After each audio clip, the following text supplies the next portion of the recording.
देश में हमारे हेल्थ वर्कर के प्रयास से एक ऐसा प्रयास करके दिखाया जो आज हिंदुस्तान में, देश में फर्स्ट डोज 88% लग चुका है, सेकंड डोज 58% लग चुका है।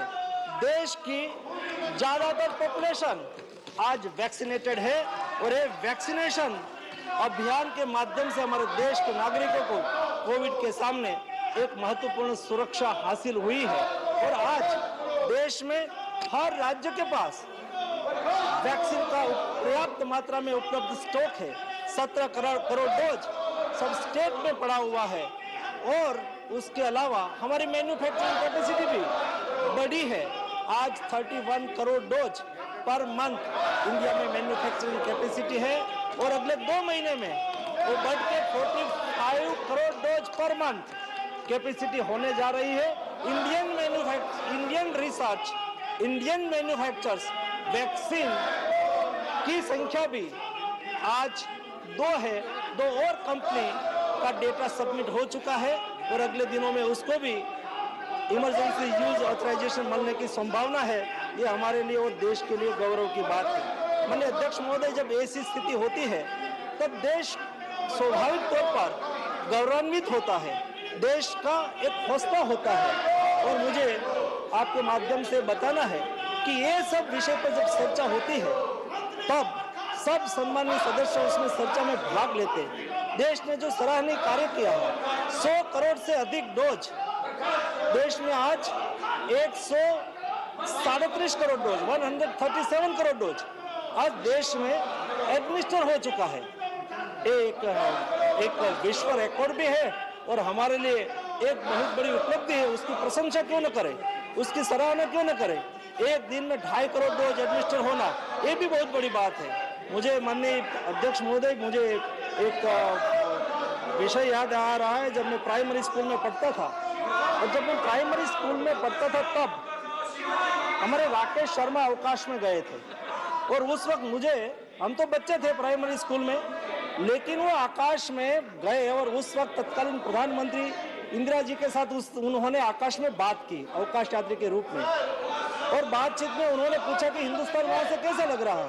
तब राकेश शर्मा ने कहा था, सारे जहां से अच्छा हिंदुस्तान हमारा।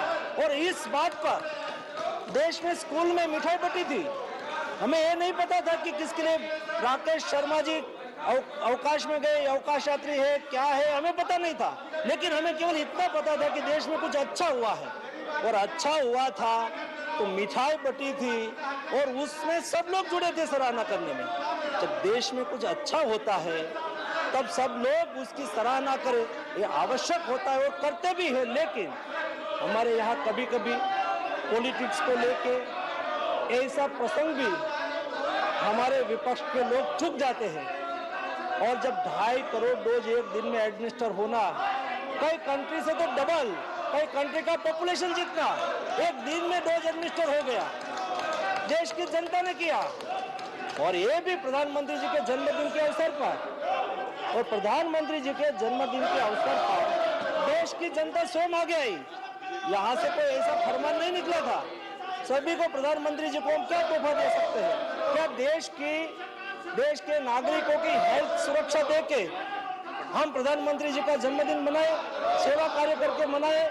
ऐसा केवल मैंने एक ट्वीट किया था और ट्वीट के आधार पर 2.5 करोड़ डोज एक दिन में एडमिनिस्टर हो जाना, उसकी सराहना की होती। बाकी तो ठीक है, पॉलिटिक्स चलता रहता है, आपको जो कहना है वो कहते रहते हैं। लेकिन जब राष्ट्र गौरव का विषय आता है, ऐसी स्थिति में हम सब लोग साथ में मिलकर उसकी सराहना करें तो मुझे लगता है कि देश का गौरव भी बढ़ता है और आपको भी उसमें फायदा ही होगा। माननीय अध्यक्ष महोदय, अभी मैं बात पर आ रहा हूँ। देश में वर्तमान स्थिति को देखते हुए भविष्य में भी हमने केवल इतना ही नहीं किया कि कोविड मैनेजमेंट में आज तक किया वो पूरा हो गया, जी नहीं। फर्स्ट वेव और सेकेंड वेव से हमने बहुत कुछ सीखा भी है और ये सीखने के बाद आने वाले दिनों में देश में कोविड क्राइसिस बढ़े और केस बढ़े तो उसके लिए भी प्रिपेयरनेस हमने पहले से करके रखी है। उसकी तैयारी के भाग स्वरूप हमने सारी व्यवस्था देश में कैसे की जाए और इसलिए हमने कोविड पैकेज 2 डिक्लेयर किया। 23,000 करोड़ रुपीस का पैकेज 2 के माध्यम से ये पैसे सभी स्टेट गवर्नमेंट को दिया है। और स्टेट गवर्नमेंट उसको क्या करेंगे? स्टेट गवर्नमेंट ये पैसे के माध्यम से अपने डिस्ट्रिक्ट हॉस्पिटल में बेड बढ़ाएंगे। शायद बच्चों में इफेक्ट हो तो बच्चों के लिए भी सेपरेट बेड बनाया जाए, उसके लिए आईसीयू केयर यूनिट बनाया जाए बच्चों के लिए, और डिस्ट्रिक्ट लेवल पर वेंटिलेटर की व्यवस्था की जाए, और उसमें से हर डिस्ट्रिक्ट में 1 करोड़ रुपया का बफर स्टॉक किया जाए।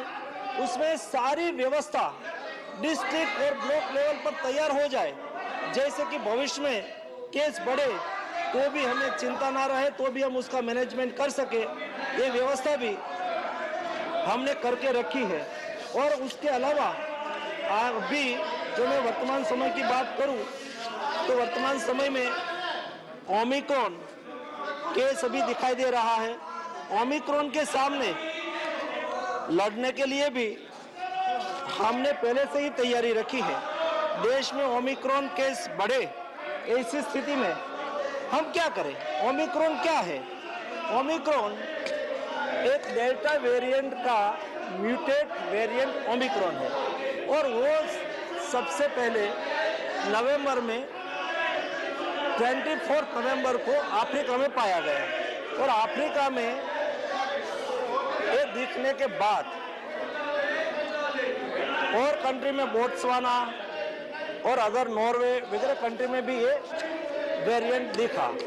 और ये वेरिएंट देखने के बाद WHO ने उसको वेरिएंट ऑफ कंसर्न डिक्लेयर किया, क्योंकि ये वेरिएंट क्या बिहेवियर करेगा, कैसे फैलेगा, उसके पर वैक्सीन की इफेक्ट होगी कि नहीं होगी, उसका भी अभ्यास करना आवश्यक होता है। और इसलिए WHO ने कहा कि ये वेरिएंट ऑफ कंसर्न है और उसके ऊपर डिटेल से स्टडी की जाएगी, और WHO भी उसके ऊपर नज़र बनाए रखे हैं, और भारत सरकार की ओर से हम भी उसके ऊपर नज़र बनाए रखे हैं। भारत में आज वर्तमान समय में 161 केस पाया गया है, और जैसा केस दुनिया में दिखने लगा तो तुरंत ही देश में वेरिएंट स्प्रेड ना हो, उसकी सुरक्षा के लिए भी भारत सरकार की ओर से सतर्कता रखी गई। जिस कंट्री में वेरिएंट है उसको अलग कंट्री आइडेंटिफाई किया, और एक रिस्क कंट्री के रूप में हमने उसको पहचाना। वहाँ से आने वाले कोई भी ट्रैवलर उसको रैपिड टेस्ट हो, रैपिड RT-PCR टेस्ट एयरपोर्ट पर ही हो, उसके बाद घर पे जाए, घर पे जाने के बाद भी वहाँ वो 7 दिन तक आइसोलेट रहे। आइसोलेट रहने के बाद 7 दिन के बाद फिर से वो टेस्ट करवा ले, ऐसी SOP हमने डिक्लेयर की। मैंने स्वयं सभी स्टेट के साथ बातचीत की। मेरे सेक्रेटरी हेल्थ ने आज तक 3 बार ये वेरिएंट के संदर्भ में सभी स्टेट गवर्नमेंट को इंफॉर्मेशन मिले, उसके लिए बातचीत की।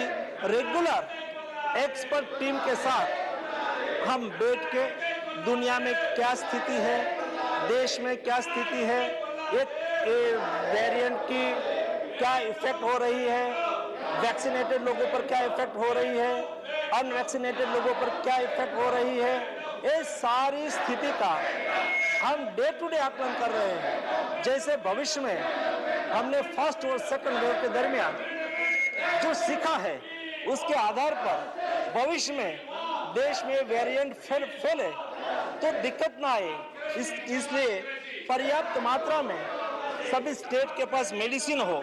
मेडिसिन होने के लिए हमने कोविड पैकेज 2 में, ECRP पैकेज 2 में प्रावधान किया था, और सभी स्टेट के साथ फॉलोअप लेके डिस्ट्रिक्ट लेवल पर, स्टेट लेवल पर और सेंट्रल लेवल पर महत्वपूर्ण मेडिसिन है।